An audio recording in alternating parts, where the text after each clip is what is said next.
Let me find banana cream wafer popcorn. I could probably do just like 5, but we have banana cream wafer.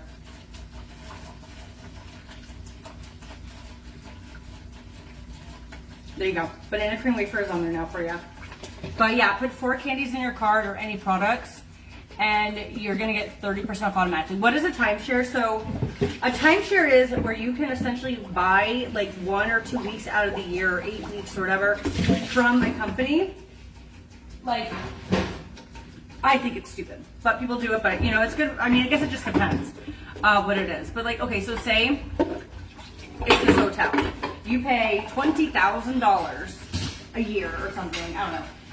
I'm just gonna make it up. You pay $20,000. You can get 4 weeks a year out of this hotel. It's yours. You own a piece of it. So it's like you're sharing the time at the place. So like for instance, if you wanted to turn our condo or our cabin into a timeshare, you know, and say we're gonna do easy, say it's worth $100,000. I could say, okay guys, you can give me $10,000 and you'll own 1/12 of the condo, like something like that. So people are literally just buying a portion of a stay, but it's yours. I don't think they make sense to me. You can even do it for boats. You want to hear how crazy it is for boats? A boat timeshare where you get 8 weeks out of the year, so you get 2 months a year. It's $1.2 million to own a share of this boat for 2 months every year. That's it. But you're owning it. So there's like 10 owners or 20 owners or 52 owners if it's only 1 week. So that's essentially how a timeshare works. But they want to give you these deals to get people in to sit into these timeshares and show them how wonderful it is and how it's worth it. And they're essentially just going to try to get us to have a part of this timeshare. So I've never sat through one. I've only ever heard horrible things about timeshares. So I'm a little nervous and stressed. I mean, we're not going to do it, obviously. But I've heard like horror stories where they don't let you leave. So Leanne's been looking up like what to do and say when you go to a timeshare. Like, start your timer on your phone for 2 hours because you're only obligated for 2 hours. So like when your alarm goes off, you can say, okay, my time's up, I'm allowed to leave now. And I'm like, dude, if you have to do that, why go if you're not buying? You have to.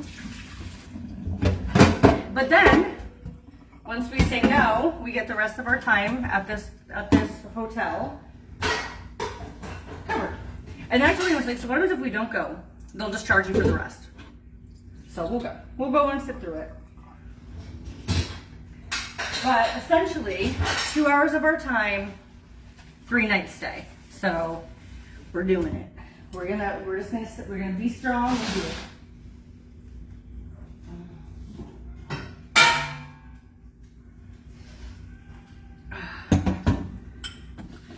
But if you guys can be strong and sit through things like that, it's a good deal. You just have to be tortured a little bit. So we have to sit through that tomorrow. The last night I heard that they tried to keep you hostage and shit. I'm like, so I'm scared. So that's why Liam was looking up things. Like you also will like have like, oh, we have lunch at 10:30. We gotta go now, or a brunch, whatever it is. So you have to tell them a reason you're leaving too. But you're only obligated for 2 hours. So we just have to be strong for 2 hours.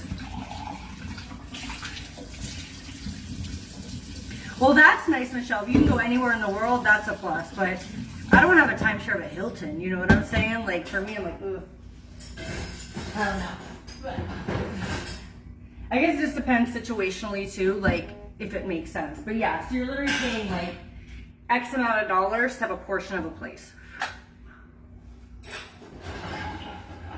So that's what we gotta do tomorrow.